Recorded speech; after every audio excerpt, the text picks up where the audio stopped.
آصف صاحب کی حالت اچانک خراب ہو جاتی ہے۔ لگتا یہی ہے کہ ڈرامے کے رائٹر اور پروڈیوسر نے فیصلہ کر لیا ہے کہ ڈرامے کے اختتام تک آصف صاحب کو بھی عنبر بیگم کے پاس پہنچا کے رہیں گے، کیونکہ ڈرامہ اب بہت جلد اپنے اختتام کی طرف پہنچنے والا ہے، لیکن کچھ بھی صحیح ہوتا نظر نہیں آ رہا۔ بظاہر تو مہک اور فبیہہ کی آپس میں شدید دشمنی چل رہی ہے، لیکن ایک بات پر دونوں متفق ہیں کہ اب گھر کا بٹوارا ہو جانا چاہیے۔ دوسری طرف آریان اور المیر کی بھی آپس میں بہت لڑائیاں ہو چکی ہیں، اور وہ دونوں بھی اپنی اپنی بیگمات کی وجہ سے اب یہی چاہتے ہیں کہ جتنی جلدی ہو سکے اپنے اپنے گھروں کو شفٹ ہو جائیں۔ جبکہ آصف صاحب جو پہلے ہی اپنی دکان اپنے بیٹوں کے کہنے پہ بیچنے کے بعد سے اب تک پچھتا رہے ہیں، اب گھر کو بیچنے کے حق میں تو بالکل بھی نہیں ہے، لیکن ادھر آریان اور المیر اپنے باپ کے پاس پہنچ جاتے ہیں گھر کے بٹوارے کی بات کرنے، اور اپنے باپ کی عمر کا لحاظ کیے بغیر انہیں کہتے ہیں کہ بہت ہو چکا، اب ہم بھی اپنی سکون کی زندگی گزارنا چاہتے ہیں،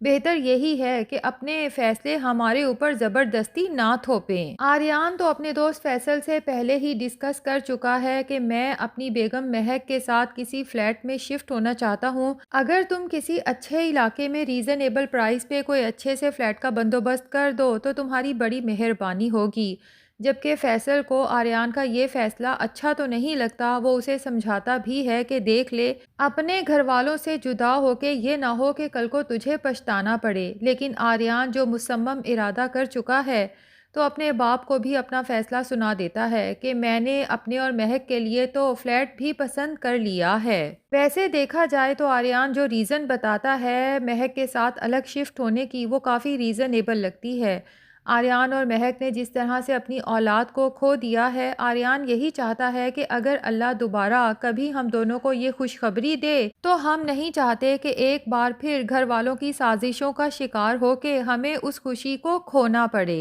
لیکن آصف صاحب ہیں جو یہ چاہتے ہیں کہ ان کے مرتے دم تک ان کے تینوں بیٹے ایک ہی چھت کے نیچے مل جل کے رہیں، اور یہی تو ان کی مرحوم بیوی عنبر کی خواہش تھی۔ ویسے یہاں پر آصف صاحب کو بھی تھوڑا سوچنا چاہیے کہ وہ بھی تو اپنی بیوی کے اور بچوں کے ساتھ الگ گھر میں رہتے تھے۔ اگر ان کے خیال میں مل جل کے رہنا اتنا ہی اچھا ہوتا ہے تو پھر وہ بھی اپنے باقی بہن بھائیوں کے ساتھ ایک ہی چھت کے نیچے رہتے، اور زبردستی ایک ہی چھت کے نیچے رہ کے ایک دوسرے کے لیے دلوں میں نفرتیں پالنے سے تو بدرجہ بہتر ہے کہ دلوں کی محبتیں قائم رہیں، گھر بھلے ہی جدا ہوں۔ تبھی آریان تو اپنے فیصلے سے پیچھے ہٹنے والا نہیں اور صاف کہہ دیتا ہے کہ میں فیصلہ کر چکا ہوں اور اپنے اور مہک کے لیے فلیٹ بھی پسند کر چکا ہوں، کیونکہ ظاہر ہے کہ المیر کی بیوی فبیہہ اگر ایک بار جھوٹا الزام لگا کے آریان کو اریسٹ کروا سکتی ہے تو پھر آگے چل کے بھی آریان اور مہک کی زندگی میں پرابلمز کریٹ کر سکتی ہے، اور پھر گھر والے فبیہہ کا کچھ بگاڑ بھی نہیں سکے۔ حالانکہ سب کو اس بات کا پتہ ہے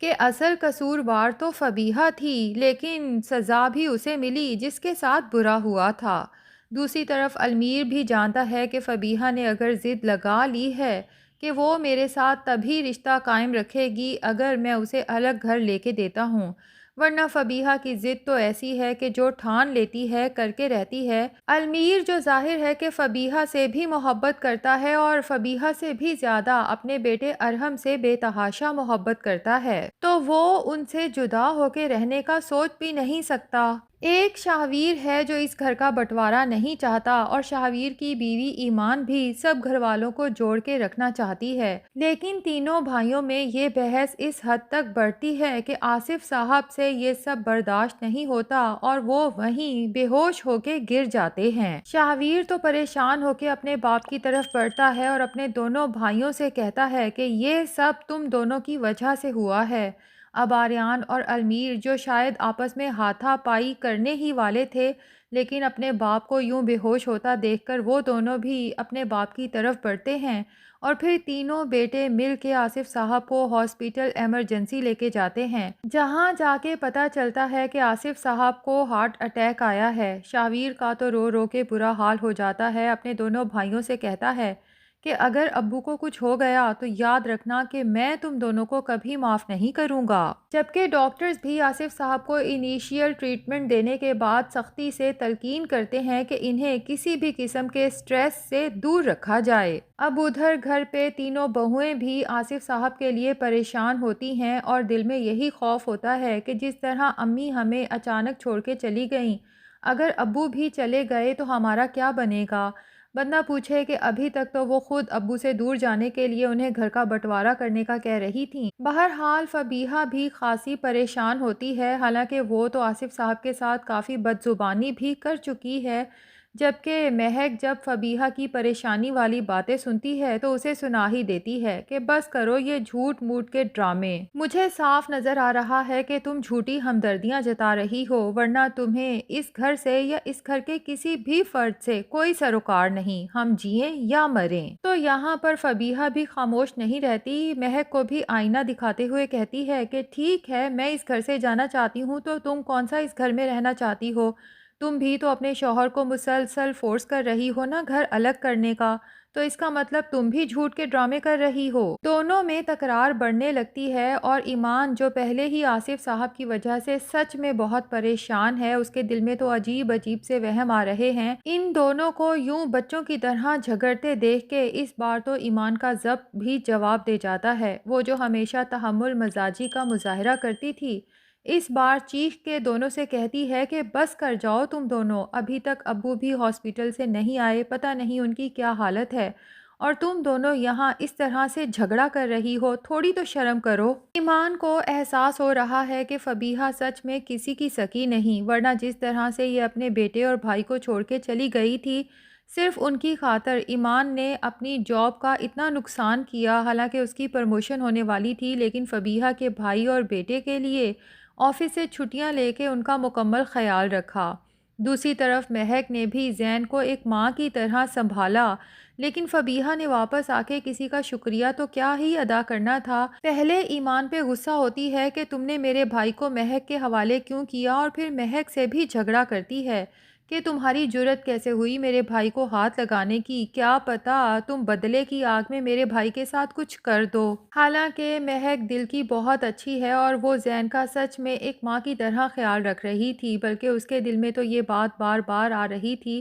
کہ اگر زین ہمیشہ کے لیے میرے پاس آ جائے تو میری مامتا کو بھی سکون مل جائے گا۔ اور ویسے بھی فبیہہ نے مہک کا جو نقصان کیا ہے وہ ناقابل تلافی ہے، اس کے باوجود لگتا یہی ہے کہ فبیہہ اگر خود احساس کرے، اور خود بھی تو وہ دو بچوں کو نہیں سنبھال سکتی، اگر زین کو مہک کے حوالے کر دے تو کسی حد تک اس کے گناہوں کی تلافی بھی ہو سکتی ہے، اور مہک شاید فبیہہ کو اس وجہ سے معاف بھی کر دے۔ ویسے دیکھا جائے تو فبیہہ اور اس کی فیملی کچھ عجیب سی ہے، کیونکہ ایک طرف تو فبیہہ اتنا غصہ کرتی ہے کہ زین کو مہک کے حوالے کیوں کیا، لیکن جب خود دونوں بچوں کو اسی گھر میں چھوڑ کے چلی گئی تھی تو تب تو اسے ذرا برابر فکر نہیں تھی، نہ اپنے بیٹے کی نہ اپنے بھائی کی، اور فبیہہ کے باپ کی بھی سمجھ نہیں آتی، کیونکہ جب عمران صاحب کو بڑھاپے میں اولاد کی خوشخبری ملی تھی تب تو وہ بہت ایکسائٹڈ تھے، فبیہہ کی لاکھ ناراضگی کے باوجود، جبکہ فبیہہ چاہتی تھی کہ اس کی ماں تسلیم ابارشن کروا لے، تب عمران صاحب اور تسلیم نے فبیہہ کے خلاف جا کے اس بچے کو پیدا کیا، لیکن جب سے تسلیم اس دنیا سے گئی ہے عمران صاحب کو تو کچھ خبر بھی نہیں کہ ان کا زین کہاں ہے، کس حال میں ہے۔ حالانکہ بیوی کے جانے کے بعد تو انہیں چاہیے تھا کہ زین کو اپنے سینے سے لگا کے رکھتے کہ یہ اس کی بیوی کی آخری نشانی ہے، لیکن میں نے تو عمران صاحب کو ایک بھی دن زین کو سنبھالتے ہوئے نہیں دیکھا۔ تو ناظرین، میری بہویں ڈرامے کی 5 یا 6 ایپیسوڈز ہی باقی ہیں، کیا آپ لوگ اس ڈرامے کو مس کریں گے یا نہیں؟ کمنٹس میں ضرور بتائیں۔ ریویو پسند آیا ہے تو ویڈیو کو لائک اور چینل کو سبسکرائب بھی کر دیں۔